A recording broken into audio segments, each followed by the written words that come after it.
हाँ तो स्टूडेंट्स, वैसे तो हम लोग रोटेशनल मोशन या रोटेशनल मैकेनिक्स चैप्टर खत्म कर चुके थे, बट बाद में मुझे लगा कि मैं एक लेक्चर इस पे और बना दूं। तो एक्चुअली क्या था कि एक क्वेश्चन था जो आईआईटी जेईई एग्जाम में आया हुआ था 2016 में।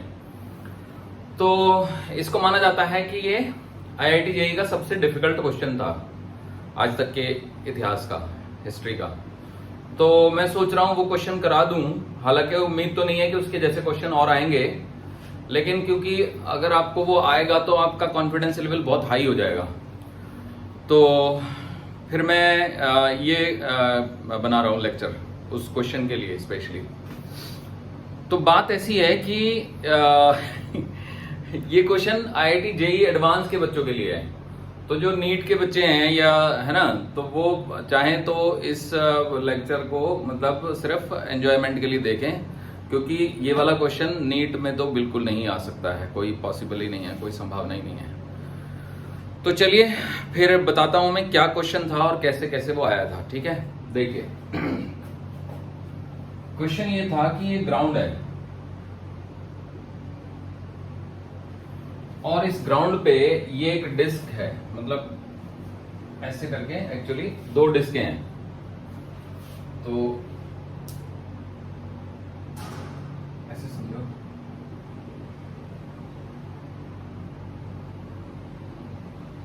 यहां तक है ना। So this is one of the disc and almost ये मिड पॉइंट हुआ।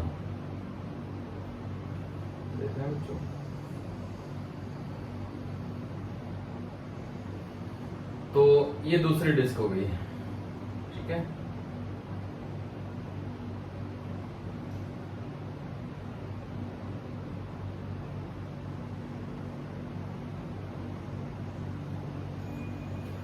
दूसरी डिस्क कैसे है?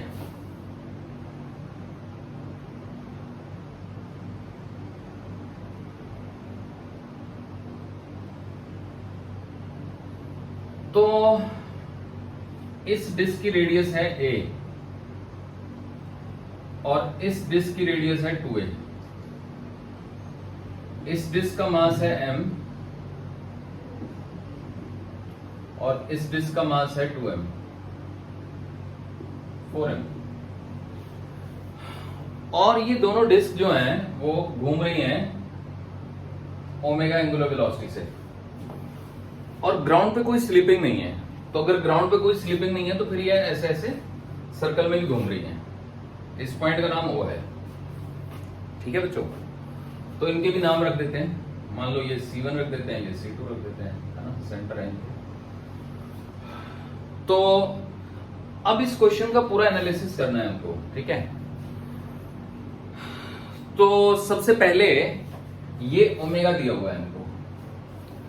तो सबसे पहले जो ज्यादातर किताबों में गड़बड़ियां हैं वो ये है, इस एक्सिस को भी हम कुछ मान लेते हैं। मान लो कि हमने इसको कैपिटल Z एक्सिस मान लिया, कैपिटल Z एक्सिस, ठीक है।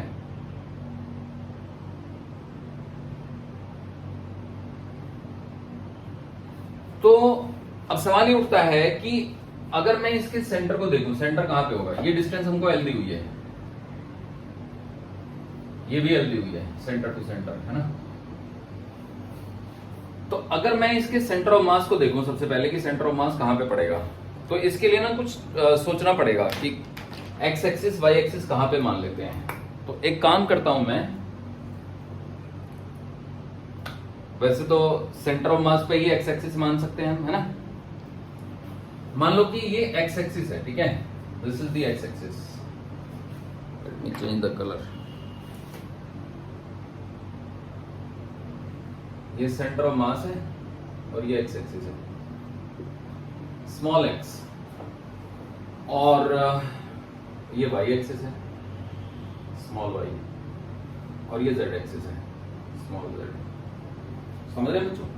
तो जेड एक्सिस एक्चुअली बाहर की तरफ हो गई, मेरी तरफ, है ना।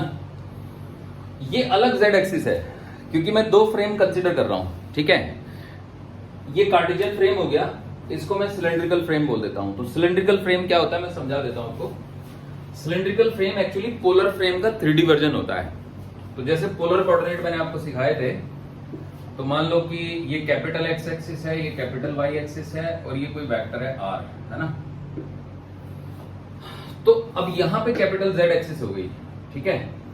तो ये एंगल थीटा हो गया, तो इस पॉइंट के पोलर कोऑर्डिनेट हो गए आर कॉमा थीटा। अब इसी को आप ऊपर उठा दो, तो जब आप ऊपर उठाएंगे तो ये ऐसे बनेगा, देख रहे हैं, मतलब this will be the cylinder.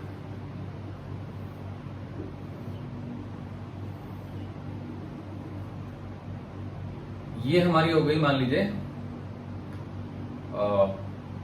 X axis, ये हो गई हमारी मान लीजिए वाई एक्सिस और ये हो गई हमारी जेड एक्सिस। तो एक्स वाई प्लेन में जो सर्कल बनेगा वो ये बनेगा, देख रहे हैं बच्चों। तो वो जो वेक्टर मैंने बनाया था ना यहाँ पे आर, इसके कोऑर्डिनेट हो गए आर कॉमा थीटा, ये वाले पॉइंट पे। अब यही पॉइंट अगर मैं ऊपर उठा दूं, मतलब ये सिलेंडर की सरफेस पे है, कभी आप सोच रहे हो कि सिलेंडर की सरफेस पे नहीं है, क्योंकि सिलेंडर अब अगर मैं यहाँ पे बनाता तो यहाँ पहुंचता ये पॉइंट पर, ये तो पीछे की तरफ है ना। तो इस पॉइंट के कोऑर्डिनेट हो गए R comma theta comma Z, ये वो वेक्टर हो गया, समझे बच्चों। तो एक तरीके से इसको हम लोग कहते हैं सिलेंड्रिकल कोऑर्डिनेट सिस्टम।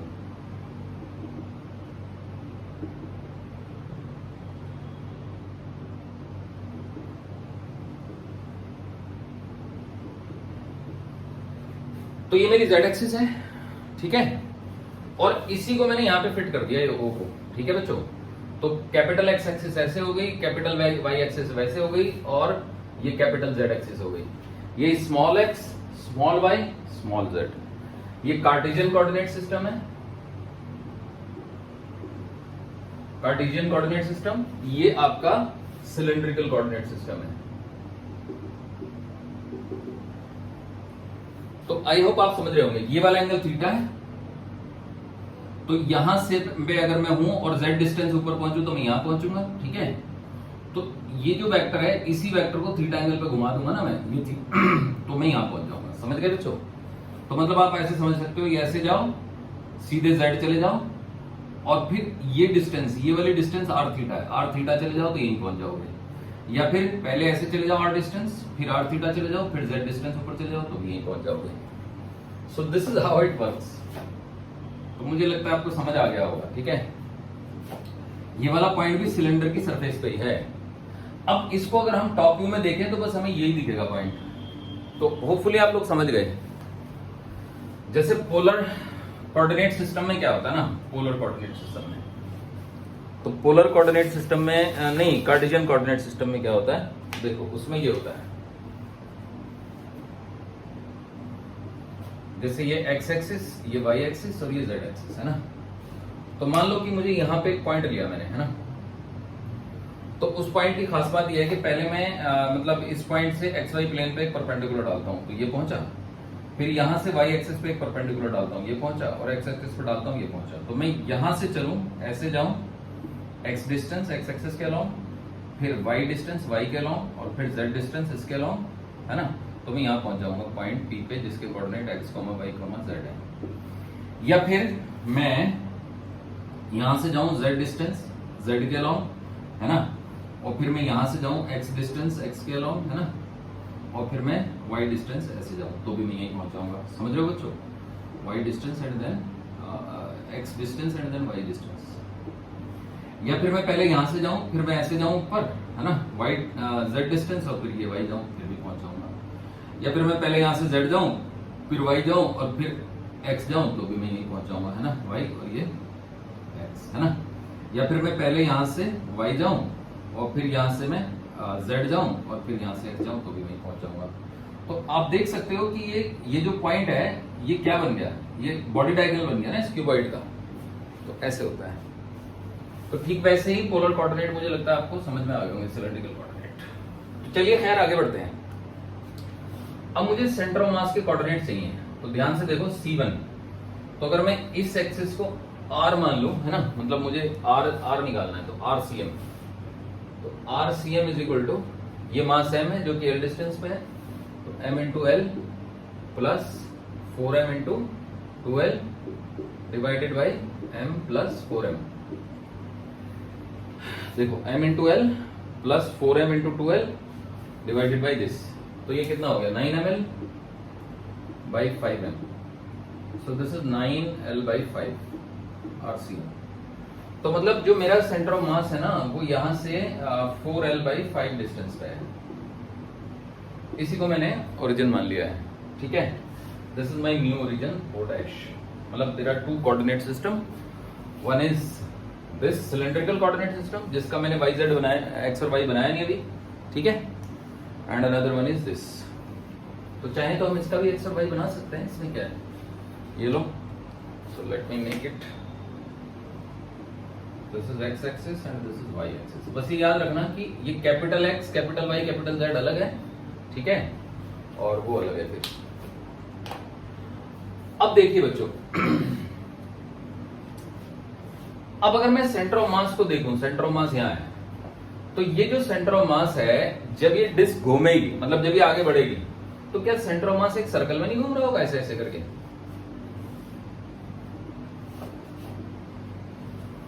और वो भी कितनी रेडियस के, इतने रेडियस के, समझ रहे हैं बच्चों? तो ये हो जाएगी, मान लो इस एंगल को मैं थीटा बोल देता हूं, तो ये जो रेडियस हो जाएगी ये वाली, ये हो जाएगी 9l by 5 into cos theta, इतनी हो जाएगी। तो सेंटर ऑफ मास सर्कल में घूम रहा है जिसकी रेडियस है 9l बाई 5 कॉस थीटा। ये बात समझ में आती है? क्योंकि ये पूरा सिस्टम घूम रहा है, तो अगर ये पूरा सिस्टम घूमेगा, जैसे आप ऐसे समझो कि ये बोतल है मेरी, है ना, ये घूमते घूमते ऐसे ऐसे चल रही है, टेढ़ी बोतल है, मतलब यहां से पतली, तो भैया सेंटर ऑफ मास एक सर्कल में नहीं घूम रहा है, देख रहे हो? तो centre of mass will be moving in a circle. तो आई होप आप समझ गए। तो अगर सेंटर ऑफ मास एक सर्कल में घूम रहा है तो एक एंगुलर वेलोसिटी z एक्सिस के, इस कैपिटल Z एक्सिस के अलोंग भी तो होगी।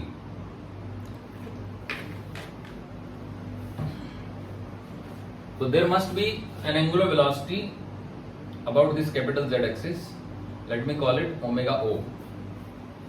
अब एक तरीके से ये ऐसे हो गया जैसे सन है ये, है ना, तो सन के अराउंड अर्थ घूम भी रही है और अपनी एक्सिस पे भी घूम रही है। तो अगर सन अपनी एक्सिस पे घूमती है तो उसको हम स्पिन कहते हैं, और जब सन अर्थ के अराउंड चक्कर, जब अर्थ सन के अराउंड चक्कर लगाती है तो उसको हम रिवोल्यूशन कहते हैं, ऑर्बिटल मोशन, है ना, ऑर्बिटल। तो ये ऑर्बिटल एंगुलर वेलोसिटी हो गई एक तरीके से देखा जाए तो, ऑर्बिटल एंगुलर वेलोसिटी।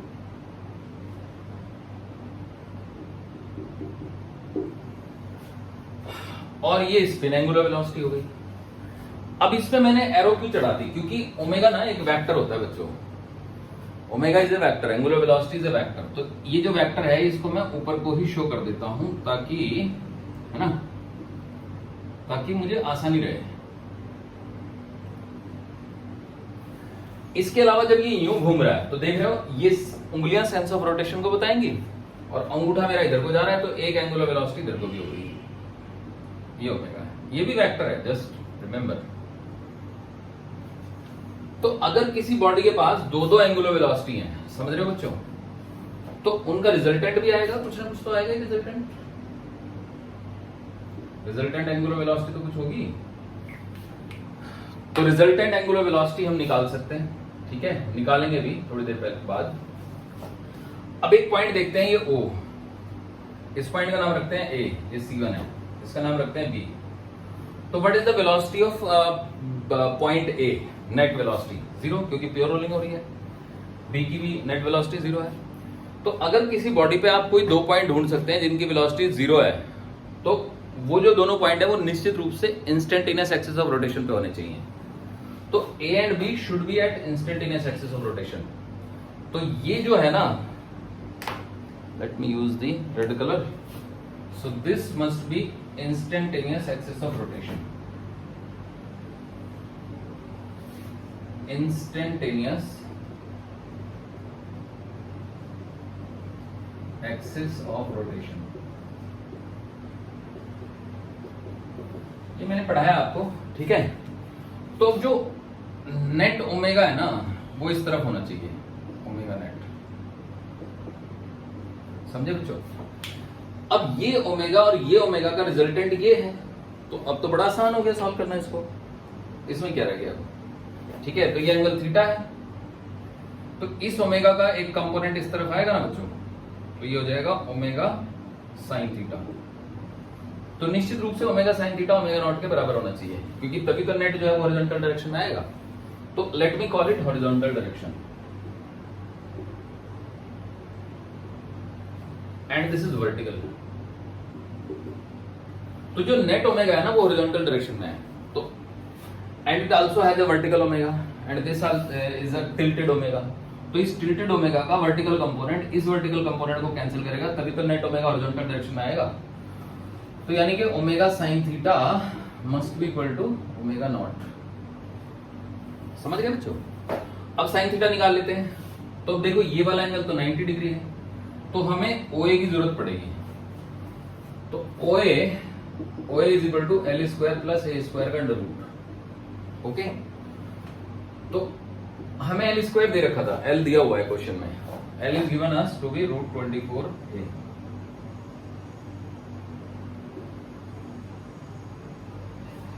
तो 24a square plus a square का under root that is 5a। तो साइन थीटा की वैल्यू हम 5a डाल देते हैं यहाँ पे। तो ओमेगा इनटू में sine theta is this length is a upon 5a, this is 5a। So omega into a upon 5a is equal to omega naught. तो ओमेगा नॉट की वैल्यू आ गई बच्चों ओमेगा बाई 5, ये आ गया। अब इसी चीज को मैं दूसरे और भी कई तरीकों से बता सकता हूं आपको कि ओमेगा ओमेगा नॉट बाई 5 होगा। तो देखिए मेथड 2 बताता हूं इसी चीज का। मेथड 2 समझिए। जैसे सपोज करो कि ये वाला पॉइंट जो ए पॉइंट है ये एक सर्कल में घूमेगा, ऐसे घूमेगा ना बच्चों, और ये सर्कल जो है वो हॉरिजॉन्टल प्लेन में ही होगा। ठीक है, अब ये डिस्टेंस 5a है, समझ रहे हैं 5a। तो एक पूरे चक्कर में इस पॉइंट ने, है ना, मतलब बॉटम मोस्ट पॉइंट ने कितनी दूरी चली, डिस्टेंस ट्रेवल्ड बाय बॉटम, हालांकि बॉटम मोस्ट पॉइंट चलता नहीं है बट वो बार बार बदल रहा होगा। ठीक है, तो बॉटम मोस्ट पॉइंट ने कितना पाथ ट्रेस किया। तो path of length traced by bottom most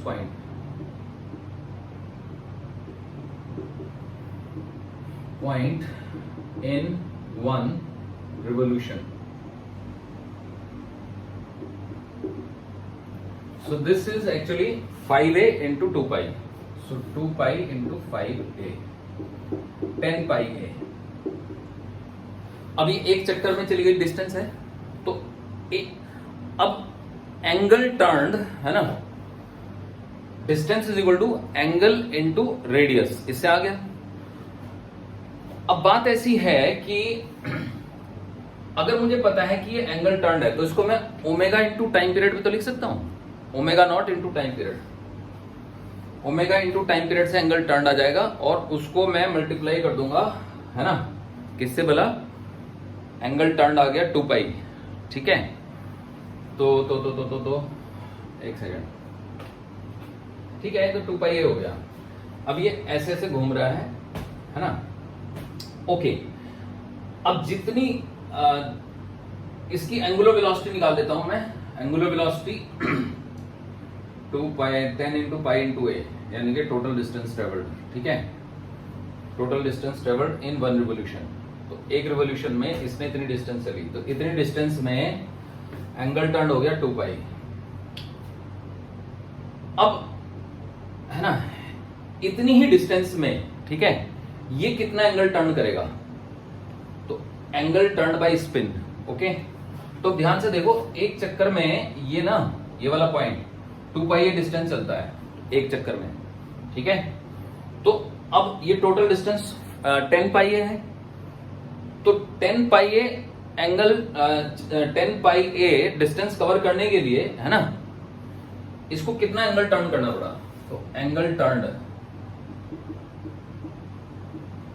is equal to 10 pi A divided by 2 pi A, या एंगल टर्न के बजाय नंबर ऑफ रिवोल्यूशन हो गया ये, है ना, नंबर ऑफ रिवोल्यूशन हो गया भैया, number of spin, number of spins.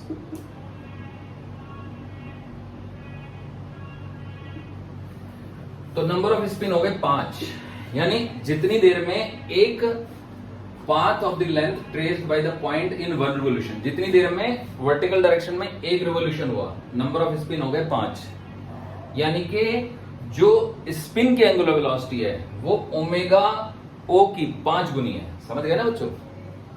तो इट मींस जो ओमेगा स्पिन है वो 5 टाइम्स ओमेगा ओ है। This is one more thing to understand. समझ गए?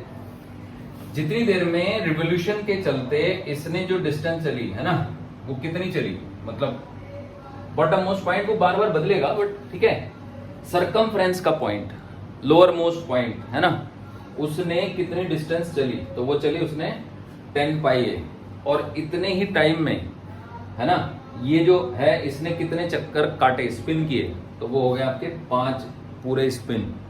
तो इसका मतलब जब इसका इधर की तरफ एक चक्कर पूरा हुआ तो इधर की तरफ 5 चक्कर पूरे हो गए, ऐसे समझ लो। अब एक और मेथड है, देखिएगा,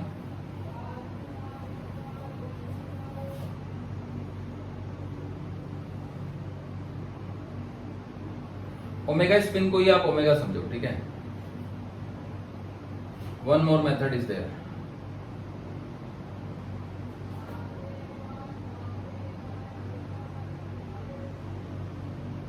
तो एक और मेथड ये है कि बेसिकली इस बॉडी में 2 मोशन हो गए, एक मोशन तो ये यूं यूं घूम रही है ना, और एक मोशन ये यूं यूं स्पिन कर रही है। तो बॉटम मोस्ट पॉइंट ए की जो वेलोसिटी है वो 0 है, तो हम बॉटम मोस्ट पॉइंट की वेलोसिटी स्पिन के कारण निकालेंगे, जो कि इस तरफ आ जाएगी बाहर की तरफ ओमेगा ए। समझे बच्चों? तो अब इस डायग्राम को बनाने के लिए मैं ऐसे बना देता हूं, then it will be more clear to you, है ना। देख रहे हैं बच्चों? ये साइड व्यू हो गया, side view will make you more clear.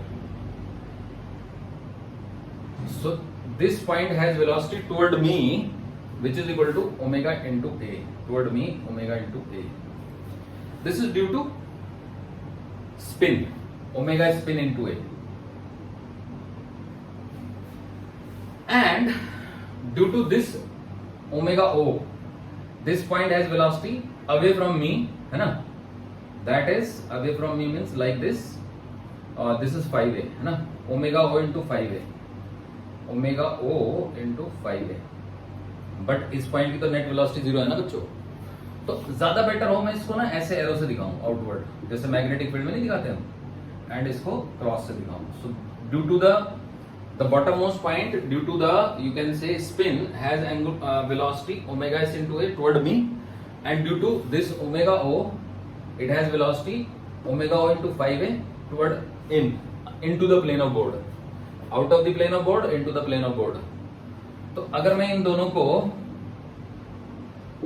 बराबर रखूंगा तभी तो नेट वेलोसिटी 0 की आएगी। तो omega naught into 5a is equal to omega s into a, so that gives me a cancel, omega o is equal to omega s by 5, omega s ही omega दिया हुआ था, तो omega o is equal to omega by 5। One more method. अब एक और method है, एक और मेथड बताता हूं, देखो जो मुझे सबसे ज्यादा अच्छा लगा। So what I found the most good method is, क्योंकि भैया ये बात तो बिल्कुल पक्की हो गई कि ये जो है ना नेट, ओमेगा नेट इतना है, ठीक है। तो ओमेगा नेट के चलते मैं सेंटर ऑफ मास की वेलोसिटी निकाल लेता हूं, ये हाइट निकालनी पड़ेगी मुझे, तो ओ डी कर देता हूं मैं इसको, ओ डैश डी। तो O dash D is equal to 9l/5 into cos theta, ठीक है बच्चों, 9l/5 into cos theta, O dash D. So 9l/5 into cos theta is l/5a, so that is 9l square by 25a, this is o dash d। अब अगर o dash d is not this is od निकाल दिया मैंने, ये cos लगाया ना, अब o dash d निकालते हैं। O dash d is 9l/5 into sin theta. देखो ये O है, ये O dash है, समझ रहे हैं ना? O dash d निकाल दिया मैंने, OD निकाल दिया था मैंने cos लगा के, O dash d निकालना है sin लगा के, ठीक है? तो sin थीटा इज a/5 है, so 9l/5 into a/5 है, a will get cancelled, so it will become 9l/25 है ना। तो अब देखो बेस्ट तरीका जो लग रहा है वो ये लग रहा है कि जब हमारे पास पता है हमें ओमेगा नेट इतना है, omega net is this, omega net is actually omega cos theta, तो हम सेंटर ऑफ मास की वेलोसिटी निकाल सकते हैं VCM। VCM is equal to omega net into O dash d।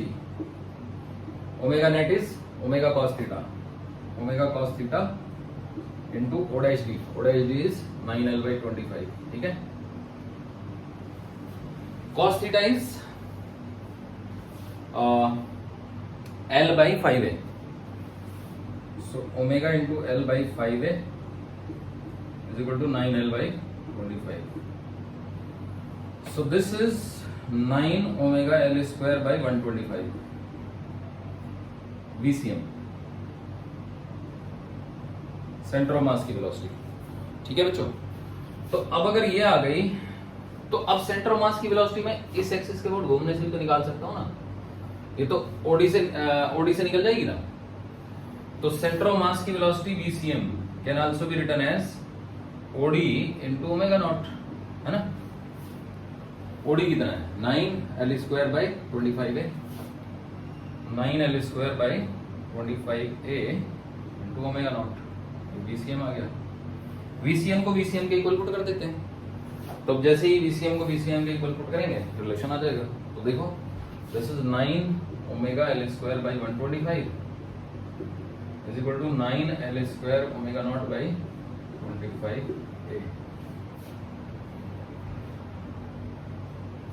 ए यहाँ पे है और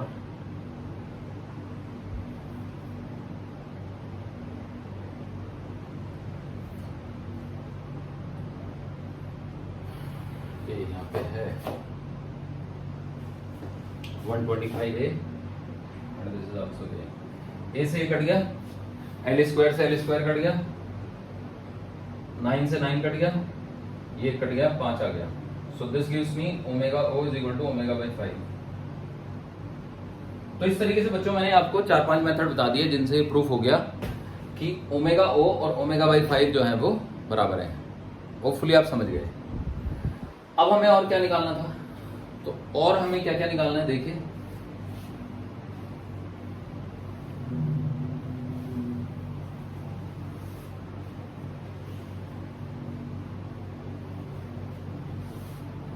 सबसे पहले तो हमें एंगुलर मोमेंटम निकालना है अबाउट सेंटर, सेंटर ऑफ मास के फ्रेम में एंगुलर मोमेंटम, ठीक है। तो O डैश जो है वो इसी बॉडी पे है, तो किसी भी पॉइंट के फ्रेम में, है ना, जो कि रोटेटिंग फ्रेम ना हो, नॉन रोटेटिंग फ्रेम में, है ना, if A point is on a body and not rotating, not a rotating frame,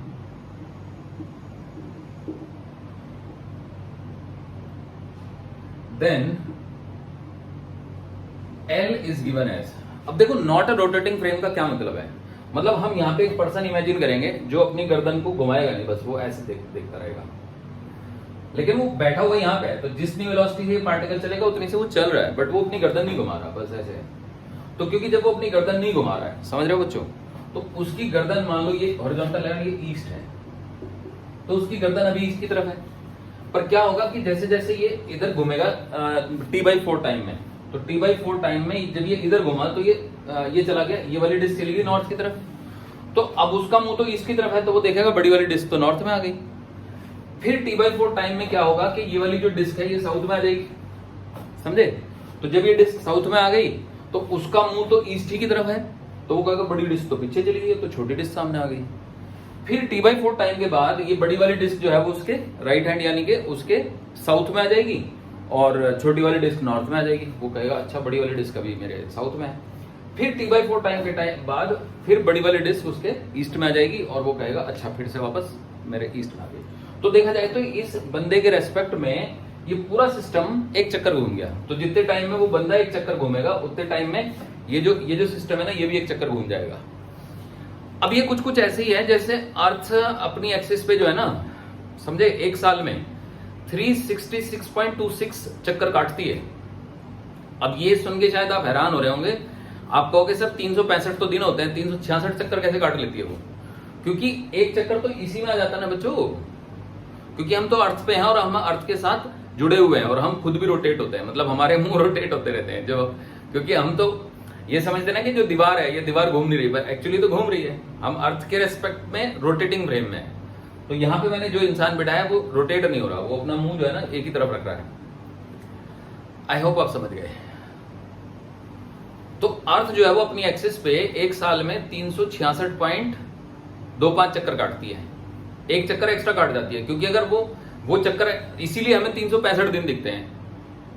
यानी अगर अर्थ जो है ना एक साल में सिर्फ एक ही चक्कर काट रही होती, एक ही चक्कर, तो हमें जहां पे सूरज है वहीं पे दिखता। क्योंकि देखो जैसे मान लो सूरज है तो यहां से लाइट आ रही है तो एक चक्कर इसने काटा, देख रहे हो आप, एक चक्कर तो कट ही गया ना इसका, क्योंकि यहां से सूरज आ रहा है, इस पर रोशनी गिर रही है, अंधेरा है ना। फिर जब ये घूम जाएगी इस पर रोशनी गिर रही है, अंधेरा। आप समझे ना, यहाँ पे मैं बल्ब लगा दूं तो रोशनी इस पे गिर रही है, ठीक है। तो ये यहाँ पहुंच गई तो रोशनी अभी भी इस पे है, रोशनी अभी भी इस पे है।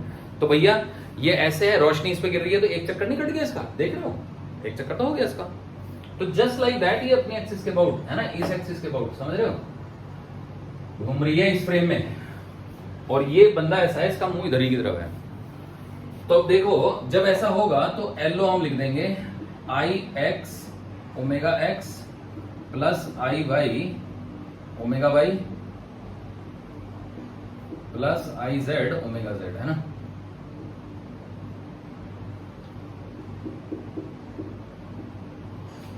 तो आई एक्स, अब क्योंकि मैंने एक्स एक्सिस ये लिया हुआ है तो आई एक्स तो मैं निकाल लूंगा बहुत आसानी से। तो देखो आई एक्स निकाल लेते हैं। याद रखो ये कैपिटल जेड एक्सिस है, ये कैपिटल एक्स कैपिटल वाई ये अलग एक्सिस है, ये हमारा सिलेंड्रिकल कोऑर्डिनेट सिस्टम है।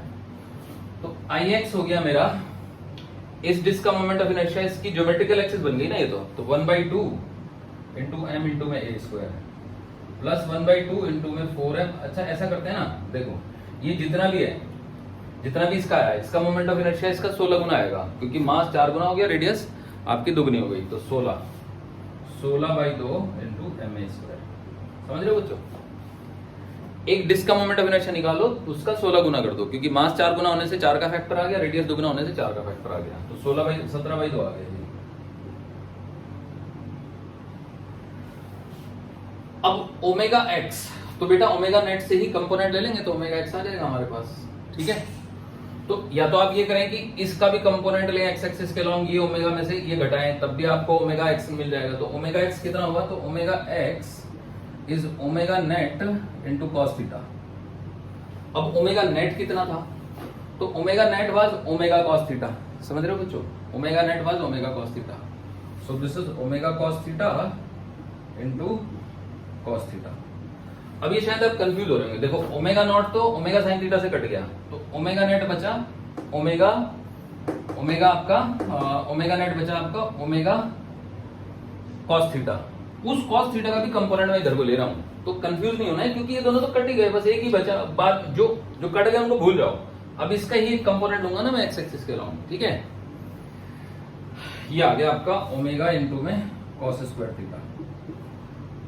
ओमेगा इंटू में कॉस थीटा की वैल्यू होती है L/5 है ना, और कॉस स्क्वायर थीटा की वैल्यू हो जाती है L²/25 a स्क्वायर।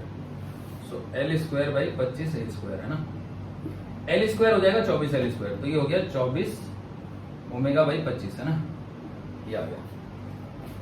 तो ओमेगा एक्स इज 24 ओमेगा/25, फिर ओमेगा साइन थीटा यहां से आएगा ये, तो ये हो जाएगा आपका ओमेगा नेट इंटू में sine theta omega y. Omega y is,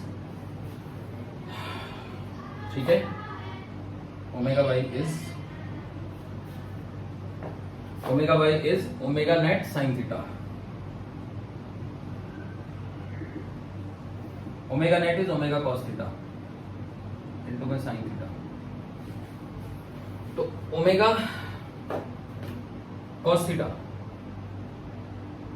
omega into में L upon A 5a into 1 upon A upon 5a है ना। तो ये हो गया आपका, ये तो कट गया एल बाई 25a। तो ओमेगा इंटू में root 24 L A root 24 A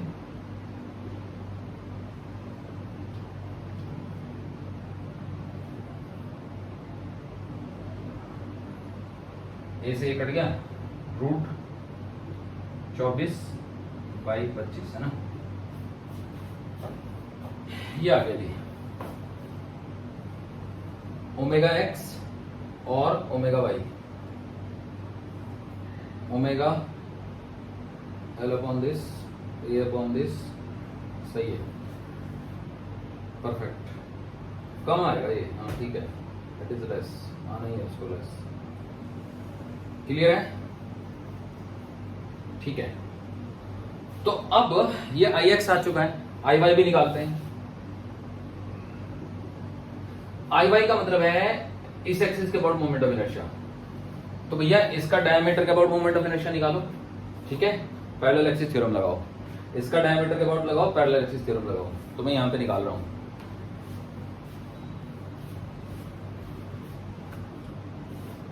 I y is equal to 1/2 into में एम इंटू में a square plus M into में 4l/5 का स्क्वायर है ना, और plus 16/2 ma square plus 4m into में l/5 का स्क्वायर है ना। ये पैरेलल एक्सिस थ्योरम होती है, ठीक है बच्चों, क्योंकि ये तो l/5 है ना यहां से यहां तक की डिस्टेंस। तो ये कितना हो गया, ये 17/2 ma स्क्वायर हो गया और प्लस ml स्क्वायर बाई 5 और ये 4ml square 16 ml square by 25 और ये 4 ml स्क्वायर बाई 25, तो 20 ml स्क्वायर बाई 25। अब एल स्क्वायर की वैल्यू है 25a स्क्वायर, 24a स्क्वायर।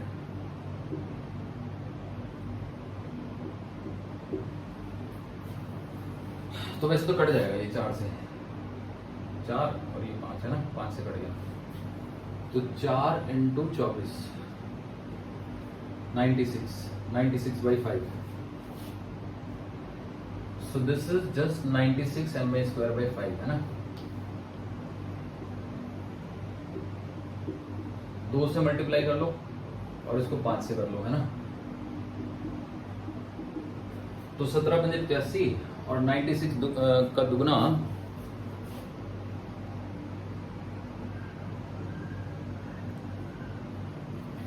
देखिए 85 प्लस 96 का डबल है ना, 85 प्लस 96 का डबल 192, 85 प्लस 192 है ना, डिवाइडेड बाई 10 ma स्क्वायर। ये आ गया, तो ये हो गया आपके 7 9 और 8 17 7 277/10 ma स्क्वायर। सही है बच्चों, एक बार फिर देख लेता हूँ। m इंटू में a square 1/2 ma, no no no no no no no no no no 1/4 आएगा, 1/4 आएगा, तो यहाँ पे 4 आएगा, तो 4 आएगा तो भैया 4 से मल्टीप्लाई करना पड़ेगा,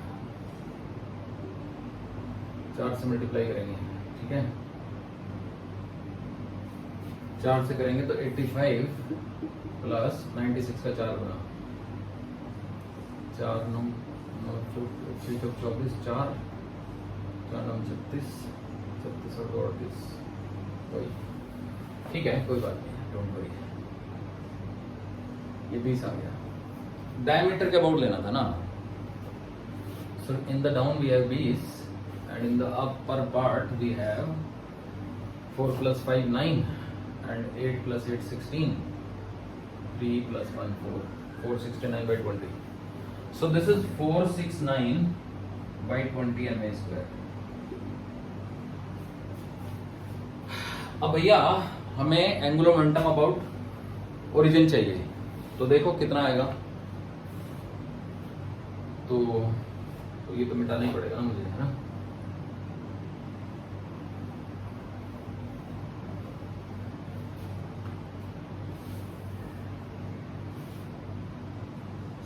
आई ओ आ गया बच्चों, देखो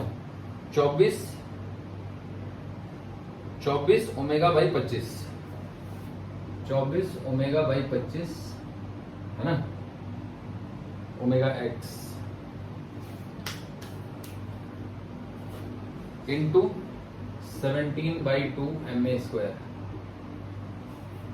plus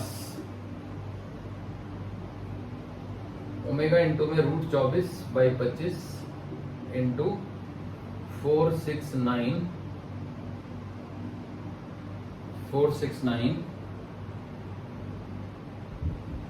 wait a minute 469/20 MA square, ये आएगा बच्चों। अब ऐसा भी कोई ऑप्शन तो नहीं दिया हुआ था, तो ऐसा अगर कोई ऑप्शन नहीं दिया हुआ था तो ये आपका रॉन्ग हो गया, यानी सेंटर ऑफ मास का के अबाउट मोमेंट ऑफ इनर्शिया इतना नहीं है। अब हम एक और ऑब्जर्वर कंसीडर करते हैं, let us consider one more observer, ठीक है। तो जो दूसरा ऑब्जर्वर मैं ले रहा हूं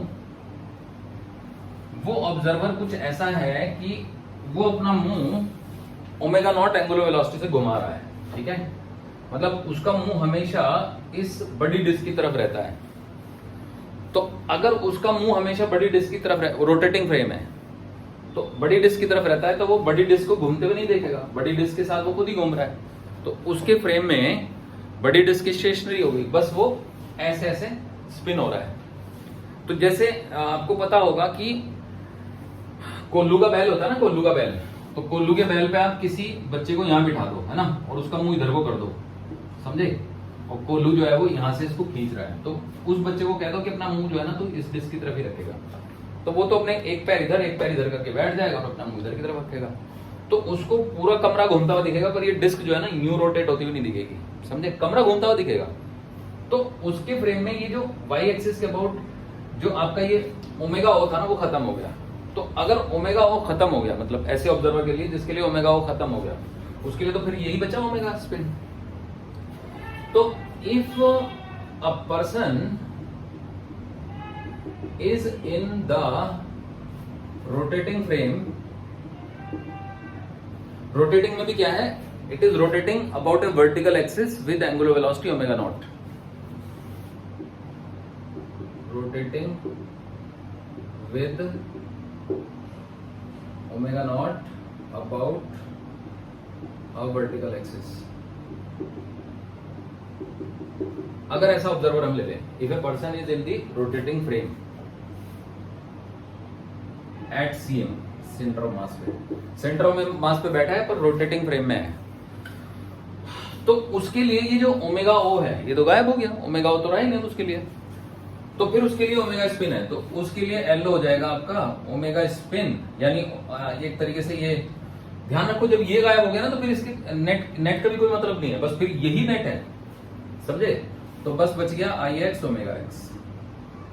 तो आई एक्स था 1/17/2 M omega M A square into omega, तो उसके लिए तो एल आ गया आपका 17/2 एम ए स्क्वायर ओमेगा, और ये ऑप्शन में दिया हुआ था।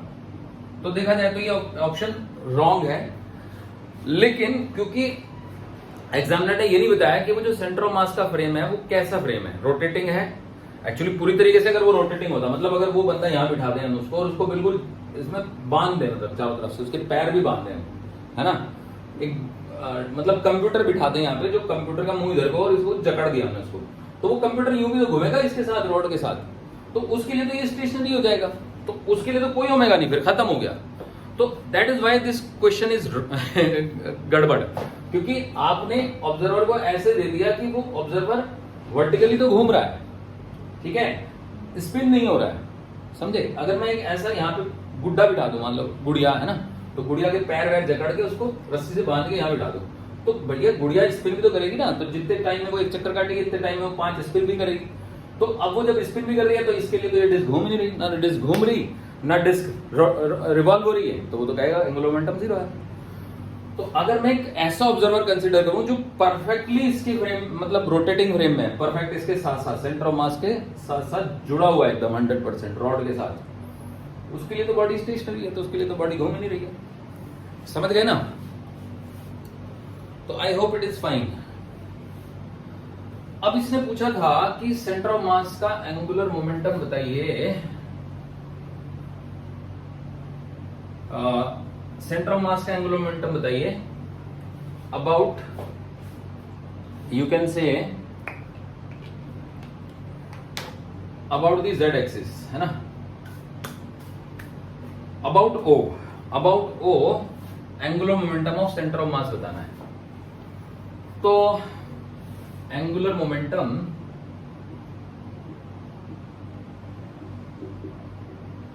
Of centre of mass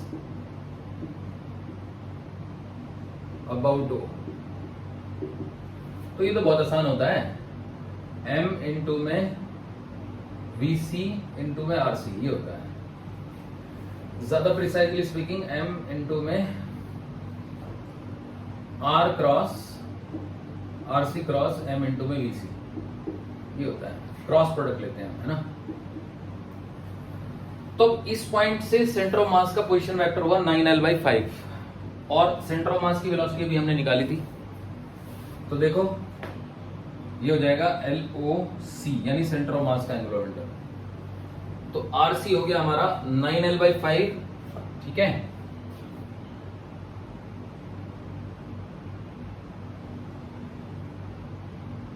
about point O, so this is the point O, 9l/5 into m into में VC यानी सेंटर ऑफ मास की वेलोसिटी। तो सेंटर ऑफ मास की वेलोसिटी तो हमने इससे निकाल लिया था ना, तो O' कितना आया था, O' by 9l/5 into sine theta, तो साइन थीटा वाज 1/5, है ना, into omega net, and omega net was omega cos theta, omega into cos theta was L/5, ये था जी। OD डैश डिस्टेंस इंटू में ओमेगा डैश, है ना, omega net. तो अब देखो ये हो गया आपका 9 ओमेगा L²/125A इंटू, अब तो ओमेगा नेट से भी मल्टीप्लाई कर दिया ना मैंने, ये तो OD डैश है, OD dash O'D into omega net, है ना, जाएगा ना VC is equal to omega dash D into omega net, so this is VC। So 9 omega L²/125A 625 81 m omega L²/81 m omega L²/L3/625A। काफी weird हो गया, ऐसे तो कोई ऑप्शन था ही नहीं, तो क्योंकि जब मैं L³ डालूंगा तो 81 m ओमेगा L² का मतलब L³ हो गया, तो ये 24√24 आ जाएगा into A³ divided by 625A, एक कट जाएगा। सो दिस इज सो वियर्ड, ऐसा कोई ऑप्शन नहीं था, समझे बच्चों। ये हुआ angular momentum of centre of mass about O, ठीक है। अब हम बात करेंगे Z component of angular momentum की, ठीक है। तो Z component of angular momentum निकालने के लिए हमें O के अबाउट यानी ये वाला Z component, vertical component of angular momentum, है ना। तो if you want to find out vertical component of angular momentum मतलब Z एक्सिस के about, the component of angular momentum about Z axis, तो हम इस O के अबाउट एंगुलर मोमेंटम निकालेंगे। तो एक तरीके से आपका जो एंगुलर मोमेंटम आएगा ना इस पॉइंट के अबाउट, ठीक है, तो वो उसी मेथड से आएगा। एक एंगुलर मोमेंटम तो आपका इस डायरेक्शन में आ जाएगा, है ना, जिसको आप एलएक्स कह सकते हो, और एक एंगुलर मोमेंटम इस डायरेक्शन में आ जाएगा जो एल वाई हो गया। ठीक है, तो अब अगर मैं एलएक्स, अब जरा ध्यान से देखो, तो एल वाई और एलएक्स में तो कैलकुलेट कर ही सकता हूं ना उसी मेथड से जो भी सिखाया था आपको। एलएक्स हो जाएगा आपका आई एक्स इंटू ओमेगा एक्स, और एल वाई हो जाएगा आपका आई वाई इंटू ओमेगा वाई। ठीक है, आई एक्स तो 1/17 ही रहेगा, और ओमेगा एक्स भी मैं निकाल चुका था, ठीक है ना, ओमेगा वाई भी मैं निकाल चुका था, आई वाई निकालना पड़ेगा इस एक्सिस के अबाउट इन दोनों का, तो वो थोड़ा और कॉम्प्लिकेटेड हो गया, मतलब ये अलग है ना बच्चों। तो अब अगर मुझे एल वर्टिकल चाहिए, L vertical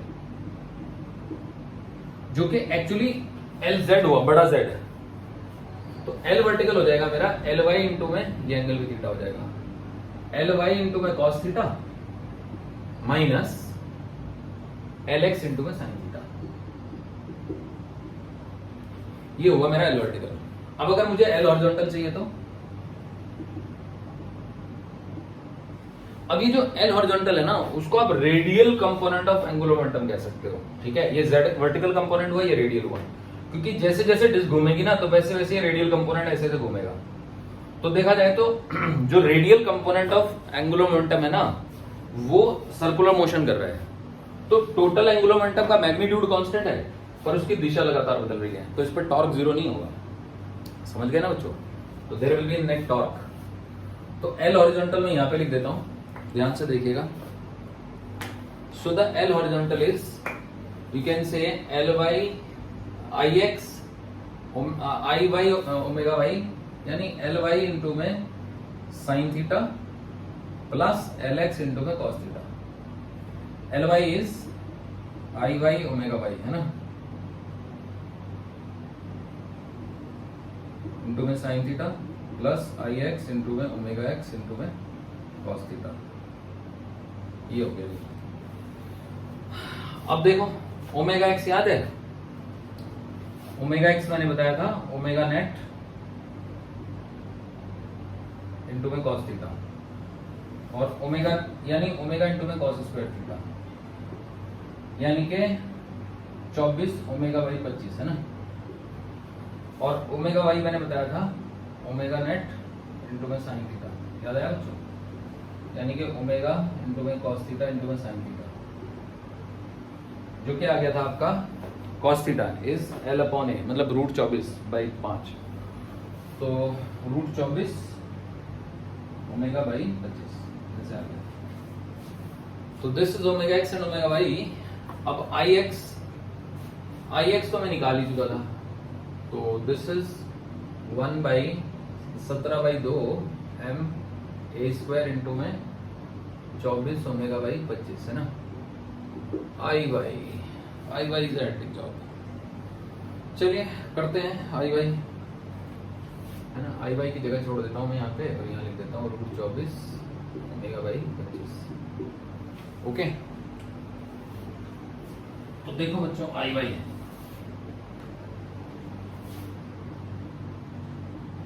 1/4 M A square plus M into में L square plus 16/4 M A square plus 4m into 2l square, है ना, अच्छी बात हो गई।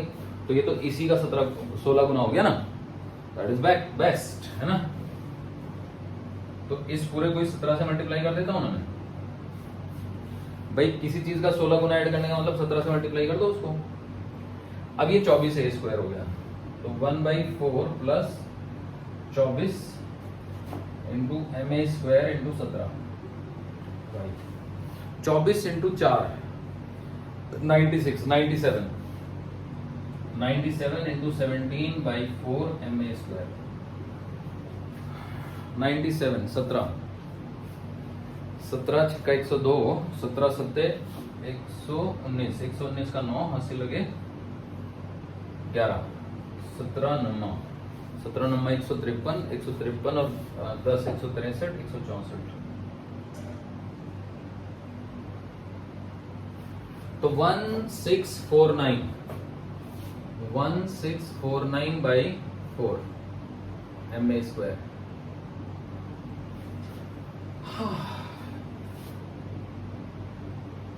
ये भी बेकार सा है। Omega y omega net into में साइन थीटा, ओमेगा नेट में कॉस आ गया, इसमें साइन आ गया, तो एक रूट 24 तो आएगा ही आएगा। तो अगर मैं यहाँ पे वैल्यू डालूं एल वर्टिकल निकालने के लिए, ठीक है बच्चों, एक साइन थीटा एक कॉस थीटा हो रहा है, तो चलिए करते हैं। तो देखो L vertical,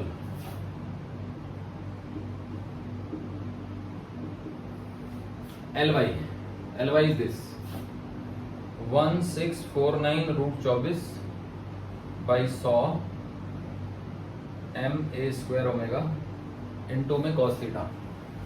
cos theta is just root 24 था नहीं, तो रूट 24 बाई 5 है ना, minus L x is 17 by 2 MA square into में 24 बाई 25 इंटू में साइन थीटा इज 1/5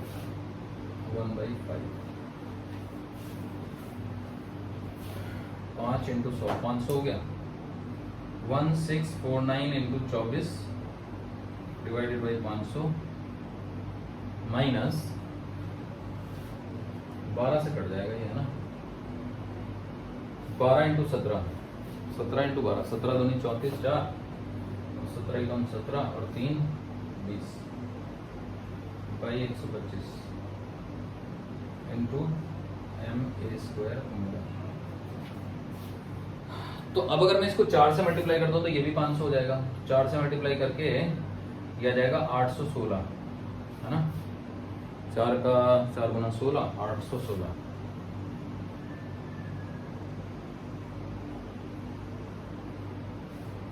इसको मल्टीप्लाई करके 816 कम करने पड़ेंगे, 500 से डिवाइड करना पड़ेगा। तो ऐसा कोई ऑप्शन जो है ना वो उसमें दिया नहीं था। ऐसे हम एल हॉरिजॉन्टल भी निकाल सकते हैं बच्चों। एल हॉरिजॉन्टल ये रहा, तो इनमें sine theta cos theta add करने पड़ेंगे और क्या है, ठीक है। तो this seems to be very hectic. तो मुझे लगता है यही था इसमें क्वेश्चन में, ठीक है ना।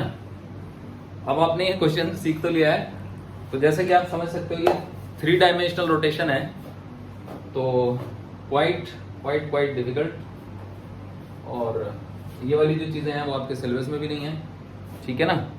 और उसकी वजह यह है कि जो आपका ओमेगा होता है ना, एल होता है ना, वो एल ना बेसिकली एक टेंसर होता है, टॉर्क भी एक टेंसर होता है। अब टेंसर वो होते हैं जिसमें 4 से ज्यादा कंपोनेंट हो। 4 कंपोनेंट तो वेक्टर में ही होते हैं, तो वेक्टर में 4 कंपोनेंट में एक टाइम कंपोनेंट भी होता है। तो ये जो टेंसर्स वाले कॉन्सेप्ट हैं ये आप हायर क्लास में पढ़ोगे, ठीक है। तो जो एल है ना उसका असली जो फॉर्मूला होता है वो होता है L is equal to L vector. तो एल वैक्टर को ना हम ऐसे मैट्रिक्स में रिप्रेजेंट करते हैं, L x L y L Z.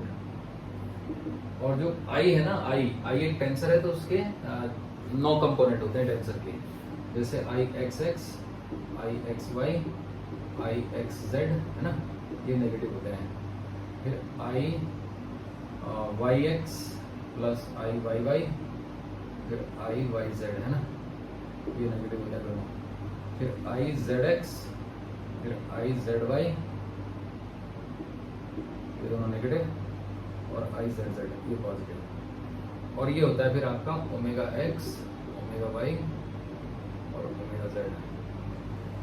तो अब इसकी मैट्रिक्स कैलकुलेशन करेंगे तो फिर आपका ये आता है। बट अगर आपकी एक्सिस सिमेट्रिक हो, फॉर सिमेट्रिक एक्सिस,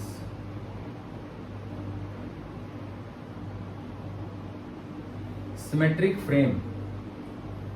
फ्रेम का मतलब है कि आप एक ऐसा फ्रेम लीजिए जिसमें कोई एक ऐसी एक्सिस चुन लीजिए जो कि सिमेट्रिक हो, मतलब जिसके about distribution of mass symmetry हो, तभी तो हमने इसको एक्स एक्सिस चुना।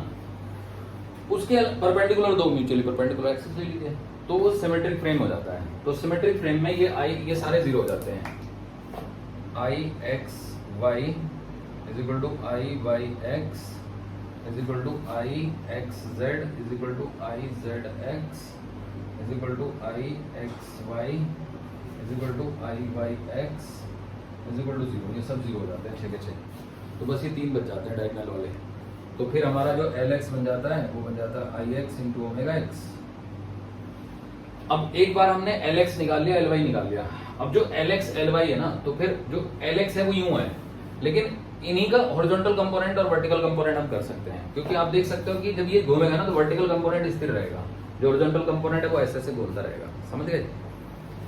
तो होपफुली कुछ कुछ क्लियर हुआ होगा। ठीक है बच्चों, तो मैं फिर से कहता हूँ जेईई एडवांस का आया हुआ क्वेश्चन था, तो मैंने इसका एनालिसिस करने की कोशिश की है। ठीक है।